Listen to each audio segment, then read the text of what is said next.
வாங்க, என் பையனோட பேண்ட்ட பாருங்க எவ்ளோ கரையா இருக்குன்ட்டு. இப்ப இதே பேண்ட்ட ஒரு 3 ஹவர்ஸ்க்குள்ள எந்த ஸ்ட்ரெயினும் இல்லாம, எந்த பிரஷ்ஷும் போடாம, நல்லா பளிச்சுன்னு புது பேண்ட் மாரி ஆக்குறேன். நான் ஒரு பொருள் ஒண்ணு எடுத்திருக்கேன். அது வந்து தண்ணீல நல்லா டைல்யூட் பண்ணிக்கிறேன். நான் என்ன பொருள் எடுத்திருக்கேன்றத இந்த வீடியோ எண்ட் வரைக்கும் பாருங்க, சொல்றேன். நான் ஒரு கப்ல டைல்யூட் பண்ணிக்கிறேன் வாட்டர் ஊத்தி. அது நல்லா கரைஞ்சிட்ட பிறகு, வார்ம் வாட்டர்ல துணிய போட்டு, இந்த லிக்விடும் ஊத்தி, ஒரு குச்சி வச்சு நல்லா கலரிக்கோங்க. கை வைக்கக்கூடாது. அப்படியே கலரிட்டு நல்லா, ஒரு 2 ஹவர்ஸ் அப்படியே ஓரமா வச்சுடுங்க. 2 ஹவர்ஸ் வச்சுட்டு மறுபடியும் ஒன்ஸ் கலரிட்டு, திரும்ப 1 ஹவர் வைங்க. 3 ஹவர்ஸ்க்குள்ள இது ரெடி ஆயிடும். இப்ப இத எடுத்து வாஷிங் மிஷின்ல போட்டு, லிக்விட் வந்து ஒரு 1 ஸ்பூன் ஊத்திக்கோங்க. நல்லா வாஷ் பண்ணி எடுத்தீங்கன்னா, இதோ இந்த மாதிரி சும்மா பளிச்சுன்னு இருக்குங்க புதுசா.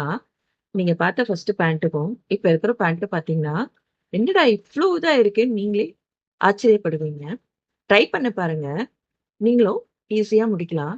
நான் என்ன யூஸ் பண்ணியிருக்கேன்றத கடைசியா காமிக்கிறேன். வீடியோ எண்ட் வரைக்கும் பாருங்க.